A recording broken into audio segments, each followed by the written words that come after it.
नमस्कार. मी मंगेश बापट. बापट विश्वमध्ये आपणा सर्वांचं स्वागत. आज मी तुम्हाला एक माझ्या ट्रेकिंग करतानाचा आलेला एक अनुभव थोडासा शेअर करणार आहे. मुळात मी चिपळूणमध्ये राहतो. चिपळूण हे कोकणमध्ये आहे आणि कोकणमध्ये असल्यामुळे सह्याद्रीचा सहवास आम्हाला कायमचाच असतो आणि या सह्याद्रीमध्ये फिरणं किंवा ट्रेकिंग करणं हा आमचा स्थायी भाव आहे. तर असंच एकदा मी आणि माझा एक मित्र वासोटा किल्ला आपल्याला सगळ्यांना माहिती असेलच, तर त्या वासोटा किल्ल्याच्या परिसरामध्ये नागेश्वरचा सुळका एक आहे आणि त्या एरियामध्ये अशी खूप मोठी शिखरं आहेत. तर त्या शिखरांच्या आसपास आम्ही ट्रेकिंगला गेलो. चिपळूण पासून तिवरं म्हणून ठिकाण आहे आणि त्या तिवऱ्याच्या तिथून जवळजवळ 4.5 तास वरती चढून खडा चढ येतो. त्याला सरीची वाट असं म्हटलं जातं किंवा अंगठे घासणी असं पण म्हटलं जातं, कारण अंगठा लावायचा आणि वर चढायचं आणि वरती चढून गेल्यानंतर आपल्याला तो किल्ला दिसतो. तर त्या ठिकाणी आमचं जायचं खूप दिवसांचं स्वप्न होतं आणि म्हणून आम्ही तिकडे जात होतो.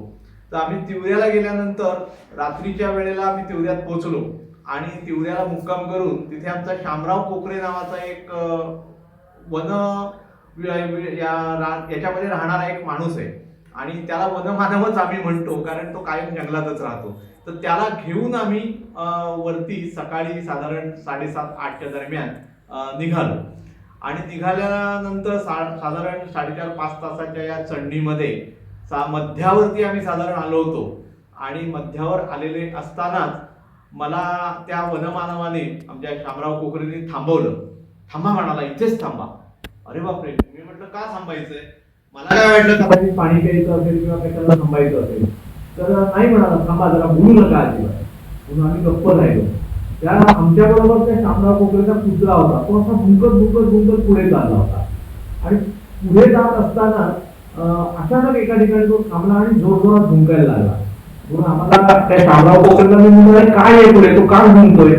काही समजत नव्हतं. माझ्याबरोबर माझा मित्र शैलेश खांडेकर म्हणून होता, तोही असा बघायला लागला.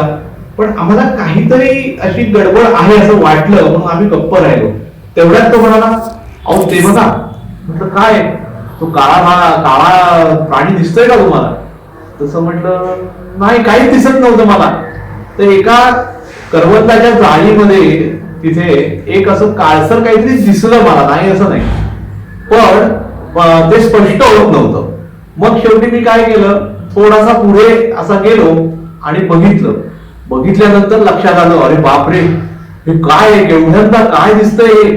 बघतोय तर एक अस्वल आमच्या समोर उभं होतं आणि म्हणजे मला तर इतकं झालं की आता काय करू, पडत्या यांनी मागे जावं का कुठेतरी लपून बसावं. पण तो आमचा जो वनमित्र वनबांधव होता कोकरे म्हणून, तो अतिशय हुशार होता आणि धनगर समाजाचा तो माणूस असल्यामुळे सह्याद्रीमध्ये त्याचा खूप वावर होता आणि त्याच्या चाणाक्ष नजरेने ते अस्वल त्याने बरोबर ओळखलं होतं.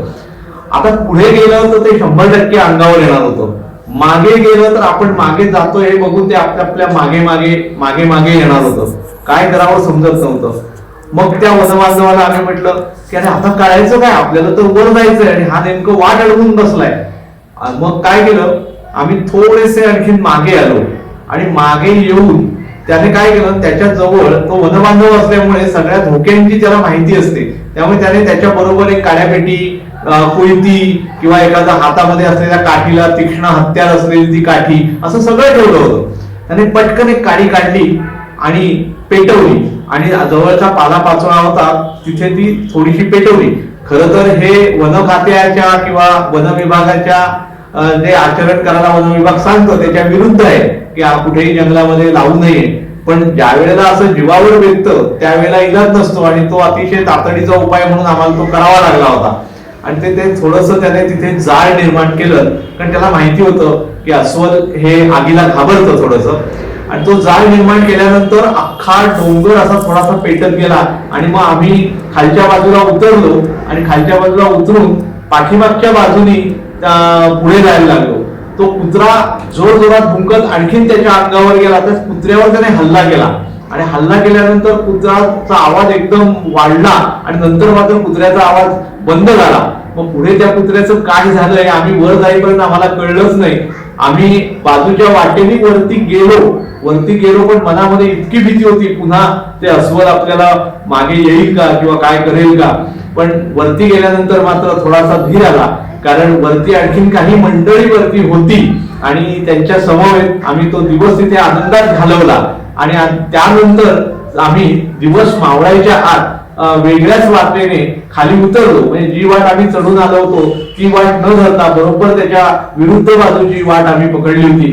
आणि आणखी आश्चर्य असं होतं की आम्ही जेव्हा खाली त्या वनबांधवाच्या घरी आलो त्यावेळेला आमच्या आधी तो कुत्रा जखमी अवस्थेत येऊन बसलेला होता. मग घरी आल्यानंतर त्या वनबांधवाने त्याला हळद बिळद लावली, त्याला बरं वाटलं थोडस. आणि अशा प्रकारचा एक अतिशय गंभीर असा प्रसंग आम्ही त्या ठिकाणी त्या प्रसंगाला आम्ही समोर गेलो होतो. आणि त्या वेळेला पहिल्यांदा मी अस्वल पाहिलं होतं. आणि अस्वल रानात मुक्त अवस्थेतलं अस्वल कसं असतं आणि ते काय करू शकतं, केवढा आपल्यावर हल्ला करू शकतं, ह्या गोष्टी मी ऐकून होतो. पण माझ्या या ट्रेकमध्ये मला ते प्रत्यक्ष बघायला मिळालं होतं आणि एक चांगला अनुभव माझ्या गाठीशी मी बांधला होता. आज हा अनुभव आपल्या समोर शेअर करताना मला अतिशय आनंद होतोय. त्यावेळेला खरं तर भीती वाटली होती, पण आता तो आनंदाने मी तुमच्या समोर शेअर करतोय. कारण या अशा प्रकारचे धोके आपण जेव्हा वन विभागात किंवा जंगलांमध्ये जातो त्यावेळेला आपल्याला अनुभवावे लागतात. तर ते आपल्या सोबत असं काही होऊ नये किंवा हे अनुभव आपल्या गाठीला असावे म्हणून हा अनुभव मी मुद्दाम बापट विश्व या चॅनलवरती आपणा सर्वांसाठी शेअर करतोय. आपण तो ऐकावा, पहावा ही विनंती. आणि याबरोबरच आपण बापट विश्वला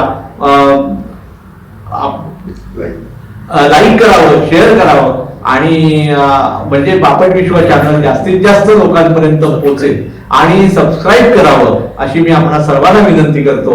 धन्यवाद.